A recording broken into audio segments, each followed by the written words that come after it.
یہ تم کیسی باتیں کرتی ہو رضیہ بیگم؟ میں نہیں مانتا ان باتوں کو۔ یہ سب قصے کہانیاں ہیں جن باتوں کو میرا دل ہی نہیں مانتا۔ میں کیسے ان باتوں کو مان لوں؟ توبہ میری، یا اللہ توبہ! یہ آپ کیا کہہ رہے ہیں؟ میں نے 1000 دفعہ آپ کو سمجھایا ہے کہ ایسی الٹی سیدھی باتیں مت کیا کریں، اللہ تعالیٰ کے قہر سے ڈریں۔ بیگم، میرا نام سیٹھ وقار ہے، سیٹھ وقار۔ میرے پاس کیا نہیں ہے؟ سب کچھ ہے، بنگلہ، گاڑیاں، بے شمار دولت، وہ سب کچھ جو انسان کو چاہیے ہوتا ہے۔ لیکن یہ سب کچھ مجھے کہاں سے ملا؟ محنت سے۔ میں نے دن رات محنت کی اور آج میرے پاس سب کچھ ہے۔ یہ مجھے کسی نے دیا نہیں، میں نے خود حاصل کیا ہے۔ کسی خدا نے اوپر سے نہیں پھینکا۔ ہر وقت خدا خدا کرتی ہو، کہاں ہے خدا؟ دکھاؤ مجھے۔ اگر خدا ہے تو وہ نظر نہیں آ رہا۔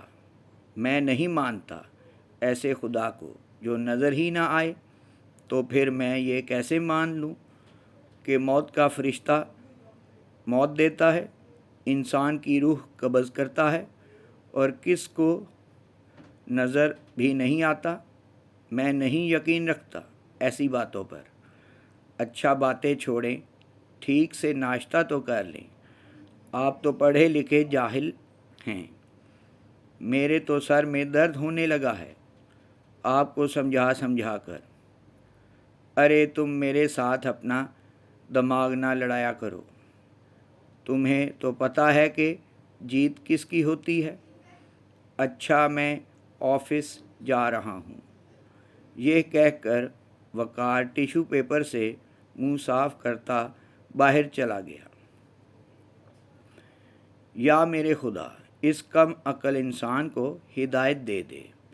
اے میرے پروردگار، میری دعا سن لے۔ یہ کہہ کر رضیہ ایک گہری سوچ میں ڈوب گئی۔ سیٹھ وقار اپنی مہنگی ترین گاڑی میں بیٹھا مین روڈ پر جا رہا تھا۔ وہ ڈرائیونگ بھی خود ہی کرتا تھا۔ غریبوں سے سخت نفرت کرنے والا اور بے رحم انسان تھا۔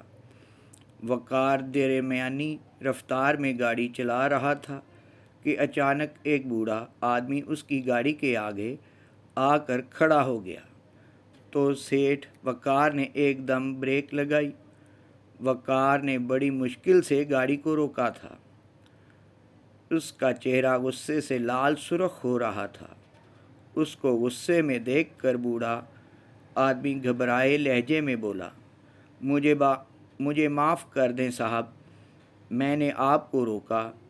وقار نے زور سے بوڑھے کے گال پر تھپڑ مارا۔ بکواس بند کرو، اگر تم گاڑی کے نیچے آ جاتے تو؟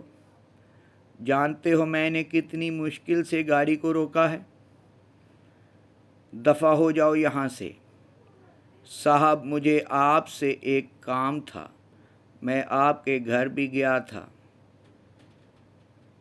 وقار اور بھڑک اٹھا، میں نے تمہیں کتنی بار سمجھایا ہے کہ مجھ سے ملنا ہے تو فیکٹری میں ہی ملا کرو، تم کیوں گھر گئے تھے؟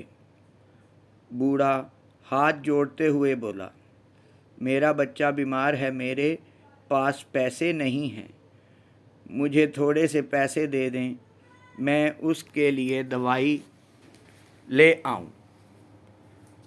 سیٹھ وقار نے طیش میں آ کر بوڑھے کو گریبان سے پکڑ کر جھنجھوڑا۔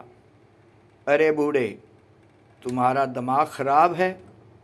بیٹا تمہارا بیمار ہے، دوائی کے لیے پیسے میں دوں؟ کیوں دوں میں پیسے؟ پہلے جو پیسے لیے تھے تم نے وہ اب واپس کیے نہیں؟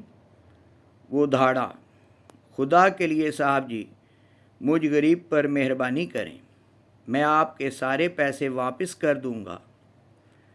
وہ گڑ گڑا رہا تھا، ارے جاؤ دفع ہو جاؤ، میں تمہیں 1 روپیہ بھی نہیں دوں گا۔ اور